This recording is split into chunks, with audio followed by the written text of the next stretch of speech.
Hello. അപ്പോൾ ഞാൻ കുറേ നാളായി ഇപ്പോൾ ഒരു വീഡിയോ ഇട്ടിട്ട്, നോമ്പ് തുടങ്ങുന്ന സമയത്ത് ഒരു വീഡിയോ ഇട്ടതാണ്. അതിനുശേഷം ഞാൻ പിന്നെ ഒരു വീഡിയോ ഇട്ടിട്ടില്ല. പിന്നെ കുറച്ച് നാൾ നാട്ടിലില്ലായിരുന്നു. പിന്നെ നോമ്പും പിടിച്ചുകൊണ്ട് സത്യം പറഞ്ഞു കഴിഞ്ഞാൽ ആലോചിക്കും വീഡിയോസ് എടുക്കാൻ ഇറങ്ങണമെന്ന്. പക്ഷേ വെളിയിൽ ഇറങ്ങുമ്പോൾ ഉള്ള ചൂടും ക്ഷീണവും കാര്യങ്ങളൊക്കെ ആലോചിച്ചിട്ട് സത്യം പറഞ്ഞു കഴിഞ്ഞാൽ വെളിയിൽ ഇറങ്ങാൻ തോന്നില്ല. അമ്മാതിരി വെയിലും നല്ല ക്ഷീണമാണ് നോമ്പ് പിടിച്ചിട്ട്. അപ്പോൾ അതുകൊണ്ട് തന്നെ ഇപ്പോൾ കുറേ ആയി വീഡിയോ ഇട്ടിട്ട്. ഇൻസ്റ്റയിൽ പോലും അങ്ങനെ വീഡിയോസൊന്നും ഇടാറില്ല. അപ്പോൾ ഇങ്ങനെ ചെയ്താൽ ശരിയാവില്ലല്ലോ, എന്തെങ്കിലുമൊക്കെ ഒരു വീഡിയോ ഇടണ്ടേ. നോമ്പ് മുറിക്കാനായിട്ട് ഇറങ്ങിയാണ്. ഇന്ന് നോമ്പ് 19ാമത്തെ നോമ്പാണ്. അപ്പോൾ നമുക്ക് ആ ഒരു ബീച്ച് സൈഡ്, ഞാൻ സൺസെറ്റ് കാണാൻ പോകുന്ന അതേ ഒരു ബീച്ച് സൈഡ്, ആ ഒരു ബീച്ച് സൈഡ് പോയിട്ട് നമുക്ക് സൺസെറ്റ് കണ്ടുകൊണ്ട് നോമ്പ് മുറിക്കാൻ പറ്റുന്ന, അല്ലെങ്കിൽ ആ ഒരു വ്യൂ ഉള്ള ഒരു പള്ളിയിൽ പോയിട്ട് നോമ്പ് മുറിക്കണം എന്നുള്ളൊരു ലക്ഷ്യത്തോടെയാണ് കേട്ടോ അപ്പോൾ പോയിക്കൊണ്ടിരിക്കുന്നത്. ഇന്ന് വലിയ കുഴപ്പമില്ല. സമയം ഞാൻ വാച്ചെടുത്തില്ല, മറന്നുപോയി. ഒരു 4:30 ആയിട്ടുണ്ടാവും സമയം. 4:30 കഴിഞ്ഞാണ് ഇപ്പോൾ. അതുകൊണ്ട് വെയിലൊക്കെ താന്ന് അത്യാവശ്യം ചൂട് കുറവുണ്ട്. അതുകൊണ്ട് വലിയ ബുദ്ധിമുട്ടില്ല. അല്ലാതെ ചൂട് സമയത്താണ് ഇറങ്ങണമെങ്കിൽ ഭയങ്കര ക്ഷീണമാണ്. വെള്ളം ദാഹമാണ് ഏറ്റവും വലിയ പ്രശ്നം. വേറെ വിശപ്പ് വലിയ സീനൊന്നുമില്ല, വെള്ളം ദാഹത്തിൻ്റെ അത് മാത്രമേ ഉള്ളൂ, വേറെ കുഴപ്പമൊന്നുമില്ല. അപ്പോൾ ഇന്നത്തെ പരിപാടി എന്ന് വെച്ച് കഴിഞ്ഞാൽ നേരെ ആ ഒരു ബീച്ച് റോഡുള്ളൊരു പള്ളി പിടിക്കുക, നല്ലൊരു വ്യൂ ഉള്ളൊരു പള്ളി പിടിച്ച് പോവുക. അപ്പോൾ അങ്ങനെ ഒരു പള്ളി ഒന്ന് നോട്ട് ചെയ്ത് വെച്ചിട്ടുണ്ട്. അപ്പം അങ്ങോട്ട് തന്നെയാണ് പോകാനുള്ള പ്ലാനും. ഞാൻ ഒറ്റയ്ക്കല്ല, ഒരു കൂട്ടുകാരനെ ഇവിടെ ഉണ്ട്. അപ്പോൾ ഞാൻ അല്ലെങ്കിൽ ആ ഒരു റൂട്ട് നേരെ അങ്ങ് ബീച്ച് വഴി നേരെ പോകുന്നതാണ്. ഇപ്പോൾ ഈ ഒരു വഴി ഇറങ്ങുന്നതിൻ്റെ മെയിൻ കാരണം എൻ്റെ ഒരു ഫ്രണ്ടും കൂടെ ഉണ്ട്. അപ്പോൾ അവനെ കൂടെ പിക്ക് ചെയ്യണം. അപ്പോൾ അതിനാണ് ഇത് വഴി വരുന്നത്. അപ്പം ഇനി നമുക്ക് അങ്ങോട്ട് പോയിട്ട് ബാക്കി കാഴ്ചകൾ കാണാം. ഓക്കെ, അങ്ങനെ നമ്മൾ ആറ്റിങ്ങലോട്ട് കയറിയിട്ടുണ്ട് കേട്ടോ. അവനെ നേരെ ഇനി കല്ലമ്പലത്ത് പോകണം. കല്ലമ്പലത്ത് പോയിട്ട് വേണം അവനെ പിക്ക് ചെയ്യാനായിട്ട്. എനിക്ക് ഇല്ലായിരുന്നെങ്കിൽ ഈ സമയം കിട്ടും ഞാനിപ്പോൾ ഏകദേശം ആ ഒരു കാപ്പിലെത്തിയേനെ. അവനെ പിക്ക് ചെയ്യാനില്ലായിരുന്നെങ്കിൽ ആ റൂട്ട് എനിക്ക് പോകണം എളുപ്പമാണ്. ബീച്ച് റോഡ് സ്ട്രൈറ്റ് അങ്ങ് പോയാൽ മതി. ഇപ്പോൾ അവനെ പിക്ക് ചെയ്യാൻ പോകുന്നതുകൊണ്ട് എനിക്ക് ഇവിടെ നിന്ന് കറങ്ങി സിറ്റി കയറിയിട്ട് വേണം ഇനി അങ്ങനെ അതിന് നേരെ കല്ലമ്പലം പാരിപ്പള്ളി പിടിച്ചിട്ട് വേണം അങ്ങനെ കയറാനായിട്ട്. ആ ഒരു സൈഡ് പള്ളിയാണ് ഞാൻ നോക്കി വെച്ചിട്ടുള്ളത്. നല്ല അടിപൊളി പള്ളിയാണ്, ഒരു പഴയ പള്ളിയാണ്. അപ്പോൾ അവിടുത്തെ നോമ്പ് കുറിക്കാനുള്ളൊരു വൈബ് എങ്ങനെ ഉണ്ടാവുമെന്ന് പോയി ഒന്ന് ടെസ്റ്റ് ചെയ്ത് നോക്കണം. ഇതാണ് ആലങ്കോട് ജംഗ്ഷൻ. ഇവിടെ നിന്ന് കല്ലമ്പലം വലിയ ദൂരമില്ല. ഓക്കെ, അങ്ങനെ ഫ്രണ്ട് വന്നു, അവനെയും പൊക്കി. അപ്പോൾ ഇതാണ് കല്ലമ്പലം ജംഗ്ഷൻ കേട്ടോ. ഇനി നേരെ വഴിയറിഞ്ഞുവിടാം. അതിന് പാരിപ്പള്ളി പോകണം. അതിന് ഗൂഗിൾ മാപ്പ് നോക്കണം. പോയി നോക്കിയിട്ട് വരാം. അതായിരുന്നു വഴി. തബിതം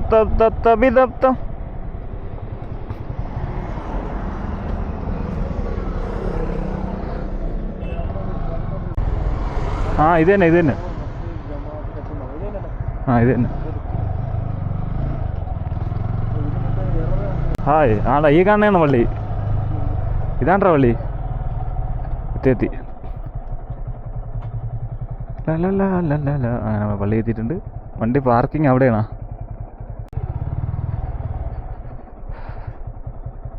ഓക്കെ, നമ്മൾ പള്ളി എത്തിയിട്ടുണ്ട്. വണ്ടി പാർക്ക് ചെയ്യുക. സമയമുണ്ട് മുറിക്കാൻ. അപ്പം കാഴ്ചകളെല്ലാം ഉണ്ടെങ്കിൽ കറങ്ങി കണ്ടിട്ട് വരാം. ഇതാണ് കേട്ടോ നമ്മുടെ ഏകദേശം 800 വർഷത്തിന് മേലെ പഴക്കമുള്ള പള്ളി എന്ന് പറഞ്ഞാൽ കേട്ടോ.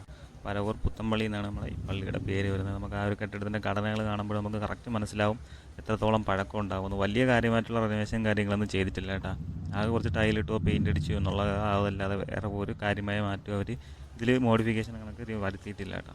ആ ഒരു കാഴ്ച കാണുമ്പോൾ തന്നെ മനസ്സിലാവും. നല്ല അടിപൊളി പഴയ വൈബ് വരുന്നൊരു പള്ളിയാണ്. ആൾക്കാരും നല്ല ഫ്രണ്ട്ലിയാണ്. എല്ലാവരും ഭയങ്കര സ്നേഹമുള്ള ആൾക്കാരാണ്. നമ്മൾ വന്നപ്പോൾ തന്നെ ചോദിച്ചു നിങ്ങൾ 2 പേര് മാത്രമേ ഉള്ള, വേറെ ആൾക്കാരെയൊക്കെ വിളിച്ചുകൊണ്ട് വരാതെ ആൾക്കാരുണ്ടെങ്കിൽ ആ ഒരു രസമുള്ളൂ എന്നൊക്കെ പറഞ്ഞ് നമ്മളടുത്ത് നല്ല കാര്യമായിട്ടാണ് കേട്ടോ സംസാരിച്ചത്. ആൾക്കാർ നല്ല ഫ്രണ്ട്ലിയാണ്. നമ്മളെ കൂടാതെ വേറെയും കുറച്ച് പുറത്തുനിന്നുള്ള ആൾക്കാരും കൂടെയൊക്കെ ഉണ്ടായിരുന്നു. ആകെ കൂടിപ്പോയ അവിടെയുള്ള ആൾക്കാരെല്ലാം കൂടെ 10-20-25 ആൾക്കാരിനകത്ത് മാത്രമേ ഉള്ളായിരുന്നു കേട്ടോ. നമ്മളെല്ലാവരും കൂടെ അവിടുത്തെ ഹൗസ് എന്ന് പറയുന്നത്, അതായത് നമുക്ക് ശുദ്ധീകരിക്കാനുള്ള അതെന്ന് വെച്ച് കഴിഞ്ഞാൽ കരിങ്കല്ല് പാളിയേറ്റുള്ള ഒരു ടാങ്ക് പോലത്തെ സെറ്റപ്പാണ് കേട്ടോ. അതായത് 4 തൂണിലും കണ്ടാണ് ഇതിൻ്റെ സ്ഥാനം നിലകൊള്ളുന്നത്. എല്ലാം മരത്തടിയിൽ വെച്ചിട്ടാണ്. മരത്തടിയും കരിങ്കല്ലും കൊണ്ട് നിർമ്മിച്ചിട്ടുണ്ട്. ഈ കോണിപ്പടിയെ കണ്ടു കഴിഞ്ഞാൽ എത്രത്തോളം പഴക്കമുണ്ട്. നമ്മൾ കയറിയപ്പോൾ തന്നെ നമുക്കതിൻ്റെ ആ ഒരു സൗണ്ട് കിറു എന്നുള്ളൊരു സൗണ്ട് കേൾക്കുന്നുണ്ട്. കാരണം അത്രത്തോളം പഴക്കമുള്ളതാണ്. എന്നാലും അത്രയും സ്ട്രോങ് ആണ് കേട്ടോ സാധനം. വഴിയാട്ടി മുമ്പേ പോയാൽ ഒന്നും കാണത്തില്ല കേട്ടോ, വെട്ടം കുറവാണ്. 1500 വർഷം പഴക്കമുള്ളതാണ് ഇവൻ പറയണത്. ഉള്ളത് തന്നെ എന്തോ കൂണിപ്പടി വണ്ടി പോയിരിക്കുന്നു.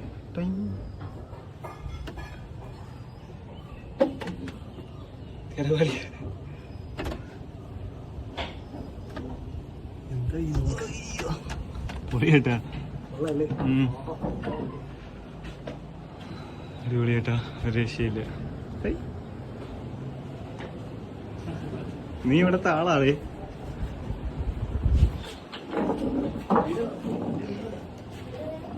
ഇവിടെ തന്നെ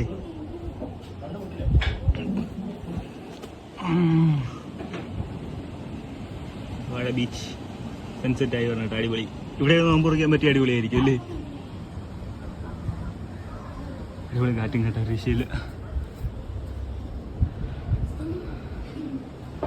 അവനെ കാണാതെ കറയട്ടെ.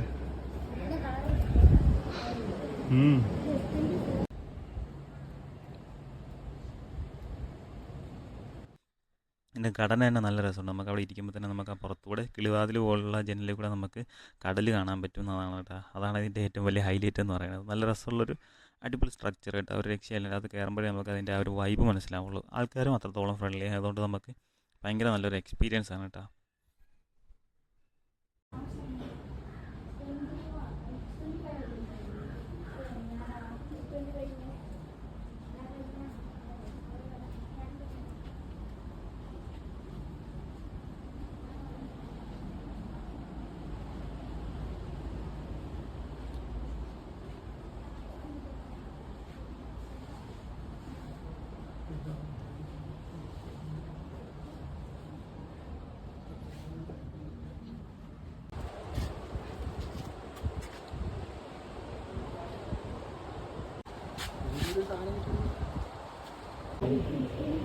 ക്യാമറ ഈ നിൽക്കുന്ന പയ്യന്മാരെന്ന് വെച്ച് കഴിഞ്ഞാൽ ഹിന്ദു പയ്യന്മാരായിട്ട് അവർ നോമ്പ് കുറിക്കാനായിട്ട് വന്നതല്ല, പള്ളിയുടെ കാര്യം അറിഞ്ഞിട്ട് ആ പള്ളിയുടെ വീഡിയോ എടുക്കാനായിട്ടൊക്കെ വന്നതായിട്ട്. ഇമാമ എന്നെ വിളിച്ചു വരുത്തി അവർക്ക് വെള്ളം കൊടുത്തു, ഫ്രൂട്ട്സ് കൊടുത്തു. നമസ്കാരത്തിന് ശേഷം വെളിയിൽ നിന്ന് അവരെ വിളിച്ച് അകത്തോട്ട് കയറ്റി ഈ പള്ളീനെ പറ്റി കാര്യങ്ങളെല്ലാം വിശദീകരിച്ചു കൊടുത്ത ഒരു ഉസ്താദായിരുന്നു. അപ്പോൾ അതാണ് ഞാൻ പറഞ്ഞത്, ഇവിടുത്തെ ആൾക്കാരെല്ലാം ഭയങ്കര ഫ്രണ്ട്ലിയാണ്. നമസ്കാരം കഴിഞ്ഞ് പള്ളിയിലെ വെളിയിലോട്ട് ഇറങ്ങുമ്പോൾ കാഴ്ച അതിമനോഹരമായിരുന്നു കേട്ടോ. ബാക്കിൽ ആ ബീച്ച് സൈഡ് വ്യൂവിൽ സൺസെറ്റ് ആയിട്ടുള്ള ആ ഒരു കാഴ്ച പറഞ്ഞറിയിക്കാൻ പറ്റാത്തൊരു ഫീലായിരുന്നു കേട്ടോ. അത്രത്തോളം മനോഹരമായിട്ടുണ്ട്. ആ പഴയ പള്ളിയുടെ വൈബും ആ ഒരു കടപ്പുറവും ആ ഒരു സൺസെറ്റും ആ ഒരു നോമ്പ് തുറന്നതിൻ്റെ ഉള്ള ആ ഒരു ആശ്വാസവും ഇത് എല്ലാം കൂടെ കൊണ്ടൊരു പറഞ്ഞറിയിക്കാൻ പറ്റാത്തൊരു ഫീലായിരുന്നു കേട്ടോ. ചെറിയൊരു ഓട്ടം പോയി. അയ്യോ, സൈസുള്ളമാര് എറുവല്ലടാ. നമ്മളെ സൈസിനുണ്ടാക്കി ലൈറ്റ് പോരാ.